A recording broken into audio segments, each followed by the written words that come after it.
Greetings to my high drive dog lovers. Today we're talking about our dogs that are high drive, high energy. Do they show us their pain? I've heard so many people tell me, oh yeah, he's so high drive, he works through the pain, he hides the pain, you don't see it. And actually they do show us pain. They do give us lots and lots of signs when they're in pain and discomfort, when they're sore. It's just a matter, are we attentive enough to actually notice when they are in pain, when they're sore, when they're hurting? And it can definitely be really challenging when you have those high drive dogs, those high energy dogs that will, work through the pain. Definitely it can make it more difficult to see when they're sore, when there may be a potential problem versus a dog that, the slightest little thing gets them, yelping and making like verbalizing pain. But a lot of us, if you've got a high drive dog, a working dog, a sport dog, it takes a lot for it to be a very outward, obvious thing for us to see that they're hurting or in pain. But they actually do give us a lot of signs, many signs all along the way before it becomes more serious to where it's like a glaring in our eyes. And a lot of people miss it. Most people miss these really subtle signs of pain and soreness. But what I find in the canine fitness programs that I teach, the elite canine athlete program, when I do canine fitness seminars and workshops, it doesn't take a lot of education. It can take just a little bit of knowledge to go a long way in noticing things that you are possibly missing right now. So, hey, Charlie, thanks for joining us today. This is, and I know I am speaking from experience because I was there. I missed those signs. Veterinarians missed the signs. But as I became more and more knowledgeable, I began to see all kinds of things that I had previously missed. So a lot of it is they are giving us signs. It's just we have not trained ourselves in how to pick up these signs. So that's what I'm going to be talking about today. I have some PowerPoint slides. I have some videos and some photos to show you and some personal experience to show you. And this is something that you can learn. This is something that you can get better and better at along the way with practice. So if you're just now joining me, just let me give you a quick introduction if you're new. My name is Erica Bowling. I'm the owner and founder of Northeast Canine Conditioning. I love helping people take their sport dogs, their working dogs, their active family pets, and really turning them into the elite canine athletes that they are and keeping them fit and healthy. I'm going to be going over some notes today. Sometimes I write up the notes and have them available. If I do that for this presentation, if you just put down fit notes, FIT, fit notes, in the comments, I'll make sure you get a copy of it. So, all right. Yeah, it's a great topic. I tell you, one of the reasons I keep coming back to this topic is every time I get a new set of students in my online courses and they go through the module, we have a module that teaches this. Every time I have new students in my program, within the first 2 weeks, I have people message me and they're like, oh my gosh, I think my dog is hurt. And I just did a big enrollment for the Mission Ready Canine program. And sure enough, within a week, within 1 to 2 weeks after people started the program, the emails started coming in.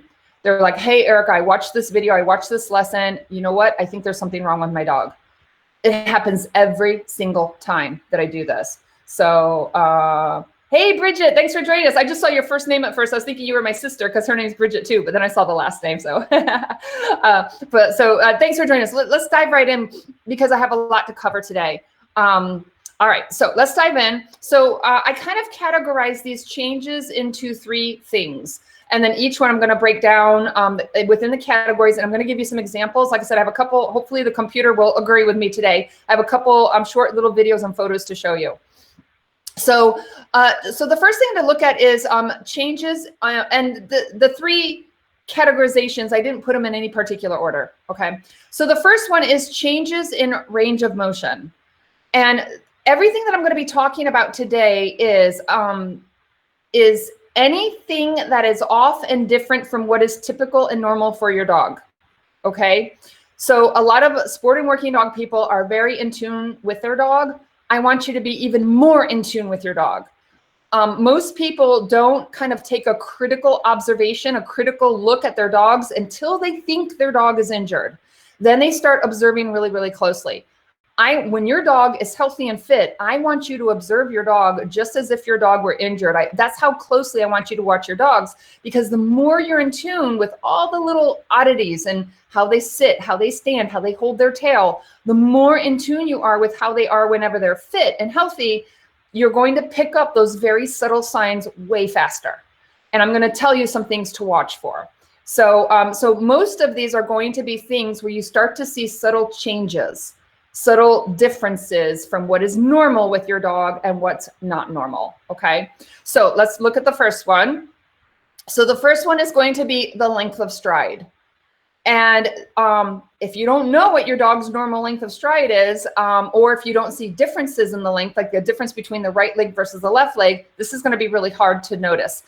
But I find the best way to assess this is to videotape your dog and watch it in slow motion. Have any of you, hey John, good to see you. Have any of you, John, I know you've done this. Have any of you videotaped your dogs and looked at your dogs in like a walk and a trot?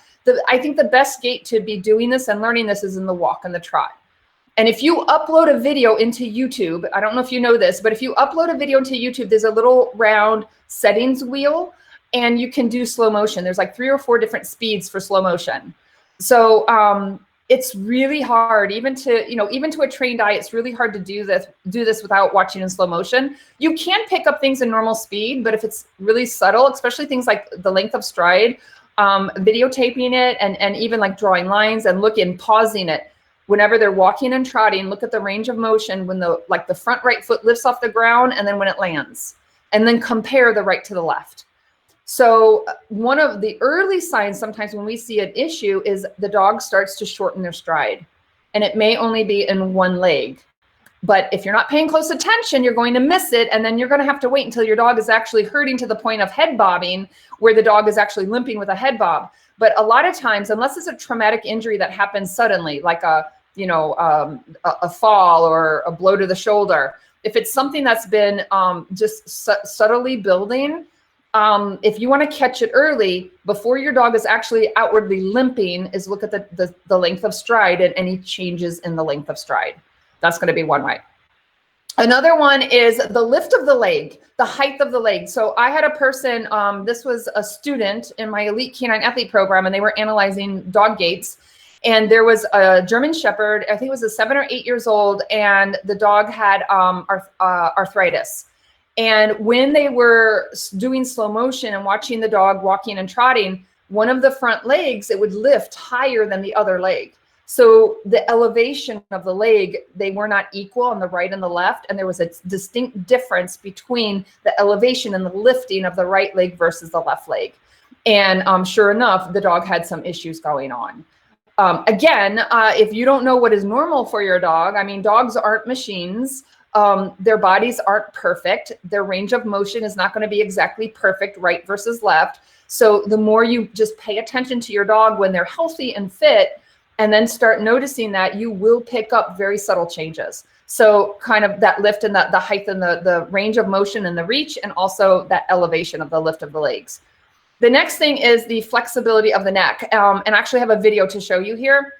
This is how I noticed that my dog Bachi actually had an issue with his neck. We ended up actually getting an MRI done.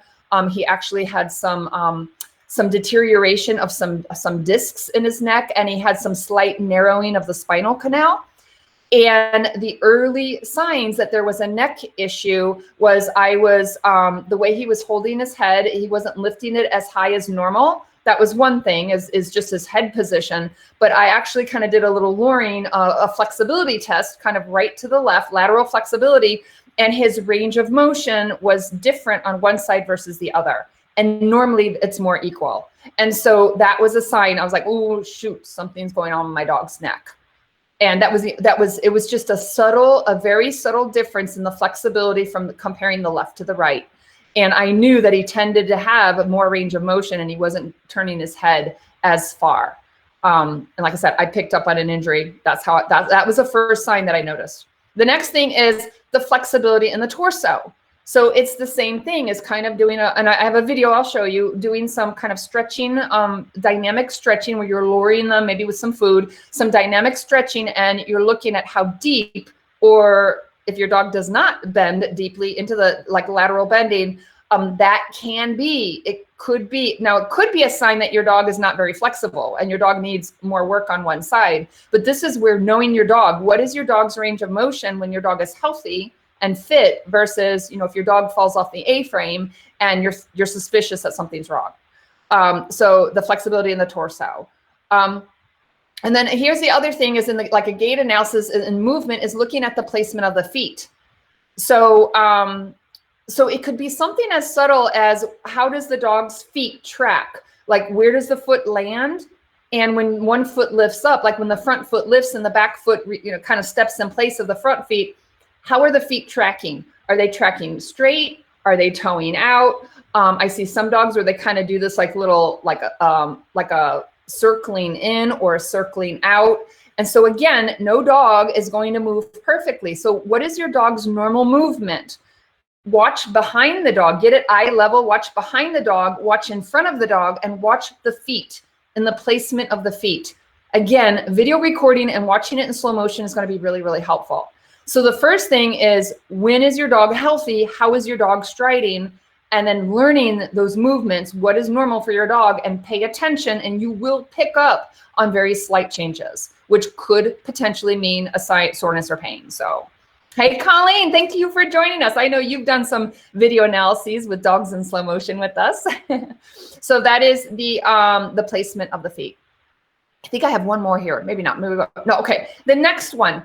Okay, this is changes in movement, kind of bigger changes looking through the body. I'm going to give you some examples here. Oh, you know what? Hold on one second. Hold on one second. Let me go here. I want to pull up the video. Give me 1 second. I'm going to pull up a video. Okay. All right. So in this video, I am doing some lateral. So I'm doing a couple different stretches with my dog. All right. Can you see? I'm going to play it. It might not play very smoothly, but you will be able to get the idea. So what I'm going to be doing is I take a piece of food, I lure, or I teach my dog to do a sustained hand target. I teach him to actually hold his nose to my hand, and he targets my hand, and I can move my hand and help stretch him with my hand. Here, I think I have food. I'm not sure. But what you do is you're going to lure your dog very slow, controlled, and tight circles, nose to his hip, nose to his butt. And you want the head to be level with the spine and nice tight circles to the right and to the left. And what you want to do is how flexible is your dog to the right versus the left? And what is normal? It's not unusual for a dog to be more flexible on one side versus the other, but what is normal for your dog? Because you'll know when it goes off normal. So have any of you done this before? Do you know if your dog's more like right-handed or left-handed? So I'm going to start with that, and then I have a couple other exercises I do with him stretching wise. So let me hold on 1 second. I'm going to play it. Make sure that. Okay, so here I'm just doing. Some dogs, when they're either sore or stiff, will resist the complete circle. They won't even do a complete circle. They'll come out of the circle. Here I'm doing it again, just tight circles, and then right here, what I did is he's targeting his nose to my hand. So what I'm doing is I'm kind of, I'm stopping the circling, and now what I'm doing is I'm actually holding the position. He's touching his nose to my hand, and I'm seeing how deep of a stretch he will do. And I compare the right and the left. So when you know what is normal for your dog, if you suspect that there may be an issue, you might notice a change in flexibility and a difference here in the change of his actual body posture. So let me show you a couple more things. I think I have a couple different stretches here. So here I'm using a hand target. He's touching his nose to my hand, and I'm just holding the stretch. So anytime I stretch my dog, I'm assessing my dog. I'm also, so here we're doing nose to the right hip, nose to the left hip. And then here I'm holding, and I'm looking at how deep is he going to hold that stretch, and are there changes between what is normal for him, and are there differences between the right and the left? And so if my dog, if say he got injured during training, I may notice after training, I may do this and see that he's not going as deep in the stretch. Again, we're looking at subtle changes in what is normal from our dog when your dog is healthy and fit. Then another thing that I do is I will also do range of motion. I'll do it from a sit also. So I'll put him in a sit and I'll kind of just do right here. We see he's targeting up, down, right, and left. So I'm just kind of, you can lure him with food, or I'm just using my hand and he's learning how, well, he knows how to target his nose to my hand. And I'll do it from a sit. I'll do it from a stand. I will also do it from a down. And that's just subtle little things that I observe when they're healthy, so I know what is normal for my dog, and then I will notice if there's any distinct differences. So again, you will pick it up sooner, paying attention to these types of things versus if you just wait until your dog is actually, limping or yelping or vocalizing in pain. So, okay, let me go back here and let's go to the next category that I have here. So the next category is change in movement. And, I really started learning a lot about this when I was doing canine massage, when I was learning canine massage. Anybody here get their dogs massaged, or do you do massage? There's some really subtle things whenever I'm kind of feeling my dog over, doing a light massage, kind of, doing little light palpations on his body. A lot of times I am looking at my dog's face and I'm looking at very, very closely at my dog and not even really paying attention to where my hands are. So these are some things that you can notice, very subtle, that a dog might be in pain. So licking of lips and or a change in breathing.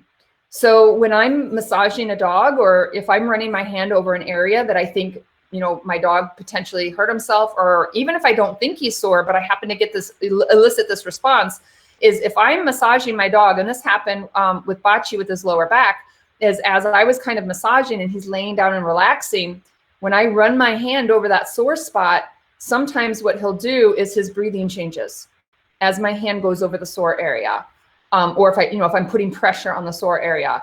Another thing I might see is, he's laying there nice and calmly, or sitting there nice and calmly. And then I may all of a sudden see a change in behavior, like a licking of the lips. And it literally can be that subtle. And so when I'm massaging, a lot of times when I'm massaging my dog, my hands are feeling and I'm looking at his face. I'm looking at his head. I'm looking at his tail. I'm looking for any kind of subtle changes as I go over a body part that may be sore, may be painful. So and it's not just during massage when you might see this, but this is like where I really started to pay attention and learn more about this, is when I was learning about massage. The next one is a change in gait. And I have a video, actually I have a horse video to show you with this. So a change in gait, a couple changes. Sometimes a change in gait, it could be like your dog goes from a trot to a pace, or like a walk to an amble. And I'm going to show you an example of this in a minute. Sometimes a change of gait, like an odd, awkward gait, sometimes it's because you are in a transitional speed. Your dog is too fast for a walk, but too slow for a trot. And especially when you're on leash, when the dog is on a leash and you're trying to gait the dog and observe, sometimes they go into this real kind of funky movement because you're too slow or you're too fast for the dog when they're on leash. So sometimes observing the gait when they're not on leash is easier because you're not affecting and influencing the dog. So for a dog, a lot of times, for most breeds, common gaits are like a walk, a trot, a gallop. And when they're trotting, the legs are going in diagonal with each other. And let me see if I can pull up this video for you. I always find, we have any horse people here?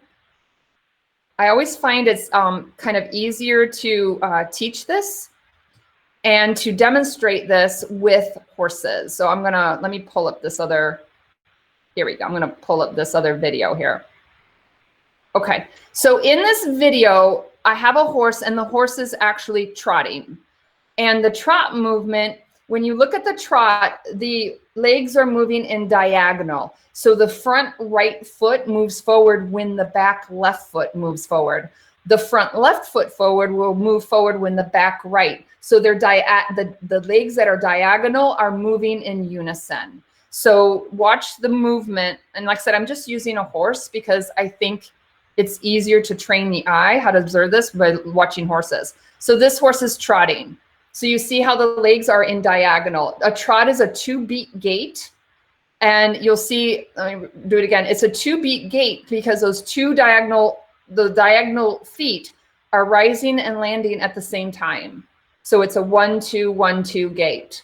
This is a trot. For most breeds, this is when they're going at that kind of speed, that is what you want, is you want to show them, you want those movements. Oops, let me get out. There, I had it in full screen. So that is normally like when I'm going out jogging with my dog, I want the trot. I'm not fast enough for him to do a run. So I want him to trot.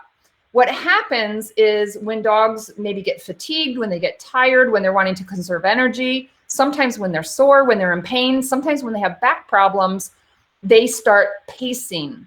And a pace is when, instead of a diagonal, it's when the legs on the same side of the body. And I'm sorry, I don't have a video of this. I was trying to find ones that weren't copyrighted and stuff. But if you just Google horses, they have horses that race, the ones that pull the little buggies, and they have trotters and racers. Pacers. And the pacers, the legs on the same side of the body move in unison together. So the front right and the back right move together. And when a dog paces, especially if you're like jogging behind them, it looks really awkward. They're kind of, their body shifts side to side. Sometimes my dog, I think he's limping and he's actually pacing. So the thing is with the pace is my dog, like his normal gait is not a pace. And when we're running and jogging, when he's running around the yard, usually he does not pace. The only time you'll see a pace is if he's transitioning between like slowing down or speeding up, like a quick transition. But when my dog was injured, when his shoulder was bothering him, when he would go out to go to the bathroom, just let him out of the house, go to the bathroom and come in, he would pace. Now, when I go for a long run with him, at the end of the run, when he's tired, he will start pacing. So like, I know my dog's gait, and I know that normally a pace is not normal for him. And I know he'll do it when he's tired, but if he just does it when he's fresh and full of energy and he just starts pacing, for me, that's bad news. And so, so a change in a gait of what is kind of normal with your dog. And again, you're wanting to see what the dog is doing on its own. If you're having a dog on leash, a lot of times you're going to affect that. So that is one thing to watch. And like I said, there's a lot of different things that can cause a dog to pace. But one of the things, especially if there was something that happened and you're thinking, oh, maybe my dog might be hurt, is your dog also pacing all of a sudden when your dog normally doesn't? That might be a sign. So changing gait. Change in head position. So a change in head position, like what is like not normal. So when I was massaging my dog and he's laying, down on his side. Oops, I'm sorry. Let me bring my PowerPoint back up. There we go. So a change in the head position. So when I'm massaging my dog and he's nice and relaxed and laying down, if I hit a part that is sore or tender, he will shift his head. Sometimes he'll look towards me, or he'll lift his head up, or he moves his nose, but he has a distinct change of position in his head compared to when I was massaging him in other areas and he was nice and relaxed. So that's one kind of a change in head position. Another change of head position is when I was healing him, doing focused healing, and I noticed that he wasn't looking up at me like he normally does. And his head was not lifting as high. And it was almost like I had corrected him. Like he was kind of like, oh no, mom, don't. But I didn't correct him. He just wasn't looking at me. And that is not normal for his focused heel. Usually in the focused heel, he was right up there, looking at my face. And so that was not normal. It was a change in head position that was not normal. Another thing, I saw a student in our Elite Canine Athlete program, maybe it was a Mission Ready Canine program, and their dog, when their dog was walking and trotting, the head was lower than normal. So think about it. If your dog is sore in the hind end, if your dog is sore in the back leg, sometimes they will lift and lower the head so that they're shifting where the center of gravity is to take some of that weight off the hind end. So they were concerned about the hind end because the dog was starting to shift and was lowering the front of the body, the head lower than normal, just when they're walking and trotting around. It was a lower head set. So that was a potential issue for them to go and check and see what was going on in the back end. The next one is, this is a little bit more obvious, but it's avoidance behaviors.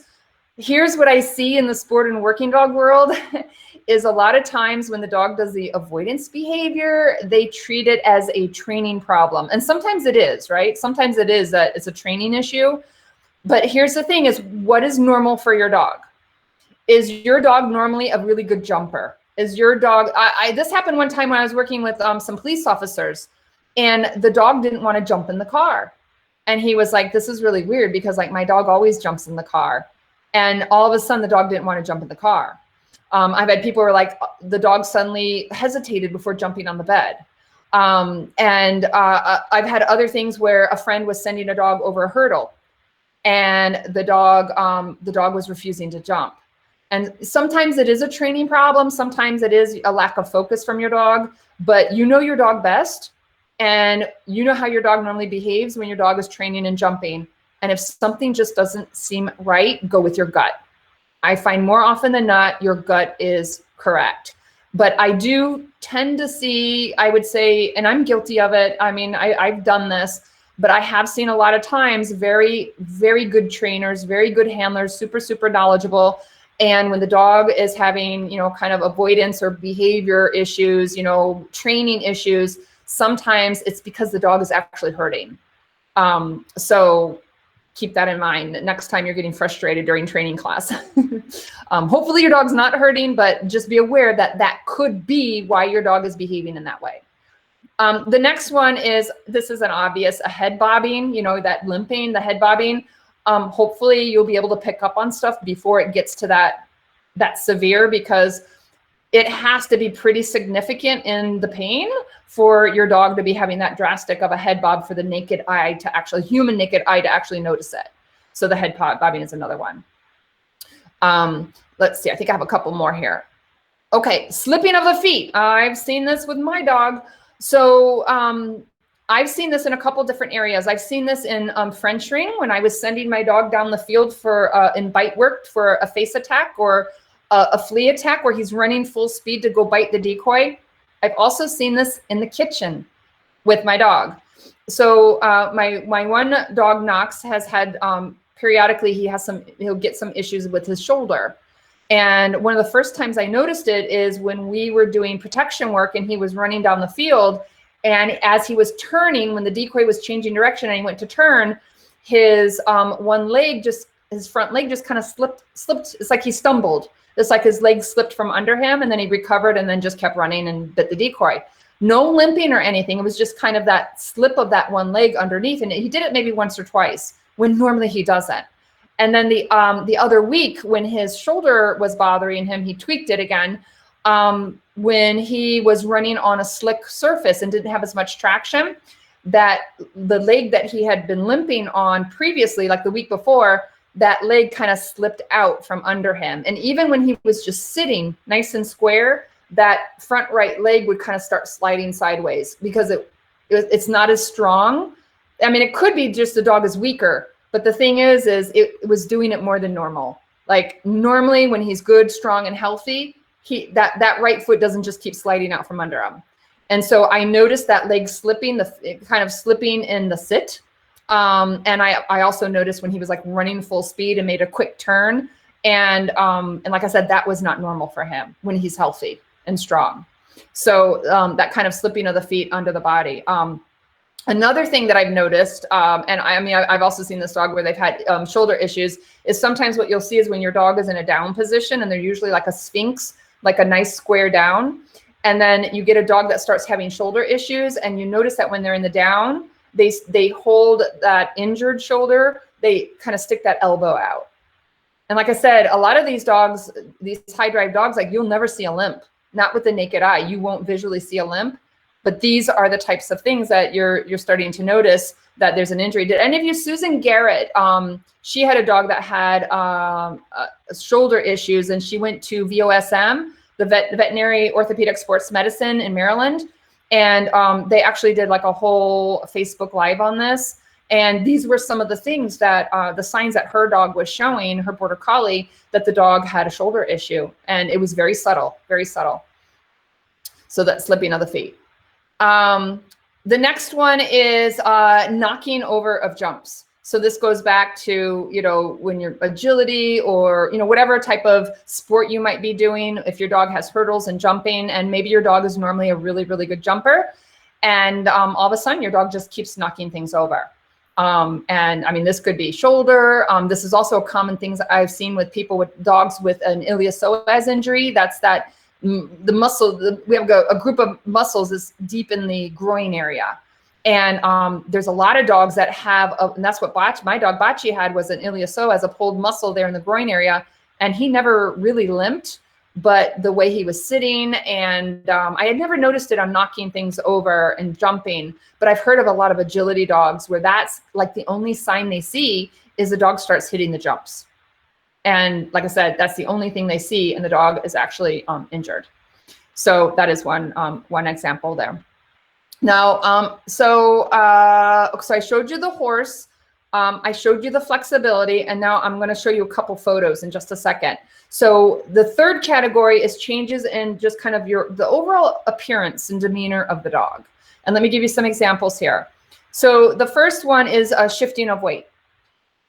And this is very subtle, very, very subtle. So for example, when Knox's shoulder was bothering him, when he would sit, even if he was sitting nice and square, sometimes I could notice he just wasn't putting 100% like equal weight on the left and the right foot.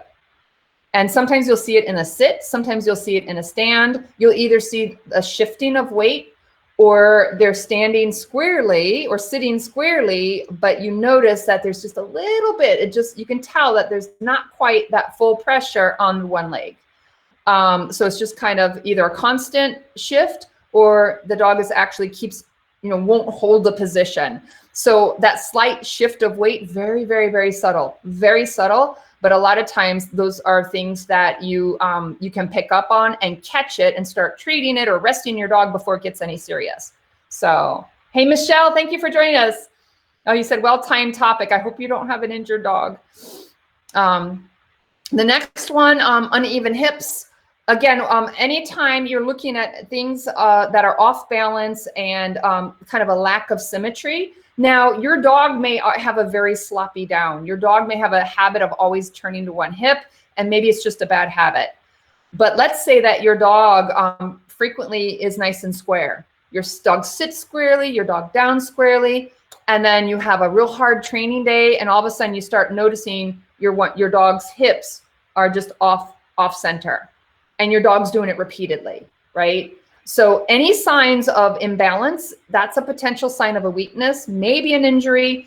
But if your dog is normally not, imbalanced, and then all of a sudden we start seeing he's sitting crooked, the left hip is dropping, and normally you don't see that, to me, that's kind of like a red flag, is I need to start watching my dog more closely and try to figure out why is my dog choosing consistently not to sit or down squarely.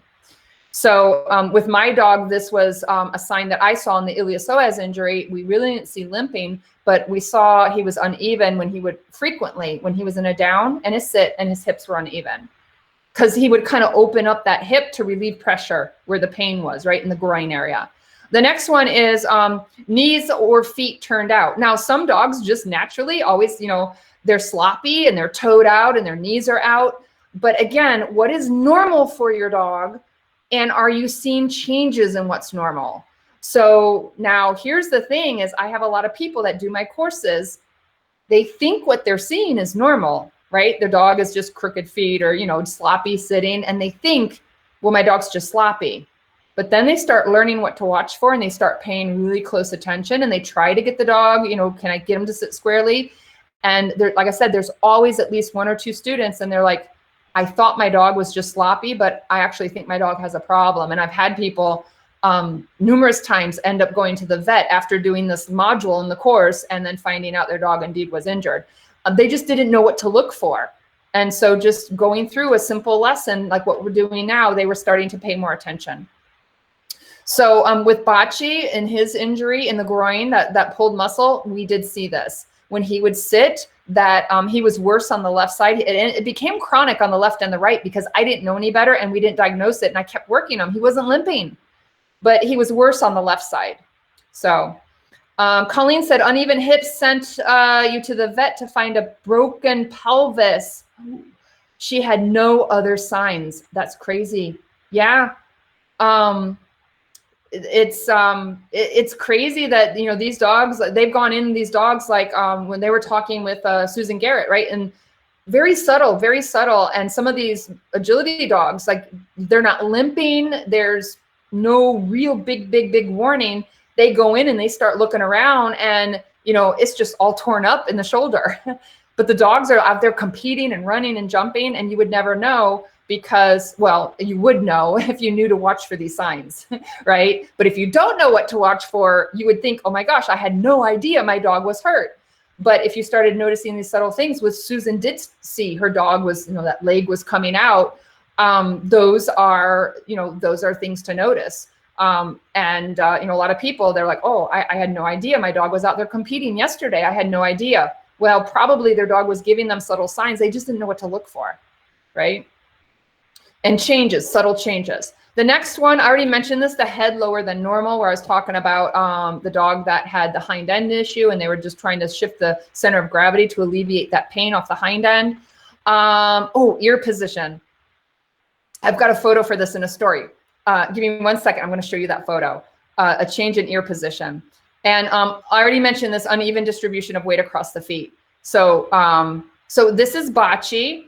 So this was taken, he was showing signs of that iliopsoas injury, but I didn't know it until after he was diagnosed. And then I went back and looked at my old photos. But you see how his left side, you see the left hip is down. You see that the left toe and the knee is sticking out. And yeah, a dog might just down and be sloppy, right? Like, just because your dog sits once like this, that's not like I wouldn't freak out. But if you're sitting your dog 10 times and 7 out of 10 times your dog does this, then I would be like, okay, what's going on? And he did this pretty consistently, especially that left leg would go out more. So that was one of the things, you know, the hips and that leg. And this is not uncommon. This is, you know, I hear a lot of people with this iliopsoas injury with the dogs that this kind of toeing out, that kneeing out is pretty common. So let me show you the photo for the ear one. I have a story behind this. It's a little bit blurry, but you got the idea. Okay, so the story behind this one is this is a police dog, and it was at a police canine trial, and the dog was competing, and I was there. I was there in person. Somebody else took the photo, but I actually saw this dog, and I saw this dog competing. And the dog was doing bite work, and it ran down the field. It bit, and then what happens is they run down the field, they bite, they come off, and I can't remember if they did a recall or a rebite, but the dog outed. This photo was taken after the dog did the bite and the dog outed, and the decoy is still on the field. So do we have any protection sport people here? What does your dog typically, or make a guess, like are biting dogs? So the decoy's out there on the field. They're agitating the dog bites them, the dog lets go, the decoy's right there. What is the dog normally doing? Most of the dogs that love doing the bite work, they are there and they can't wait. They're prepped and prepared to go and attack again, right? They're down and they're crouched. They're tense. They're looking at that decoy. They're very, very, very attentive, right? They're just waiting for the slightest movement or for the handler to say, go attack again, right? So, yep, some of them will be barking. They're staring at the decoy. Exactly. They're staring at the decoy. They're barking. They're super intense. All right. There's a decoy right near this dog. And look at the dog's face and look at the dog's head. This dog was jammed. He came in and he or she, I can't remember if it's a male, but the dog got jammed on the bite. And right after the bite, instantly you could see the dog was in pain. And this was the response of the dog. You could see it. The dog wasn't like limping, but you could see it by the dog's head, the demeanor, the change in the ears, right? The kind of, and then also you see how the dog's in it down. The dog's kind of arched in the back. And when the dog went to walk off the field, you can see the dog wasn't all supple and relaxed. You could see that the dog was guarding. The dog was okay. It took some time off. It did, I can't remember exactly where it was that it pulled the muscle, but they had a veterinarian there. They checked it that day. and they gave the dog some rest, and I'm pretty sure the dog, recovered fine after that.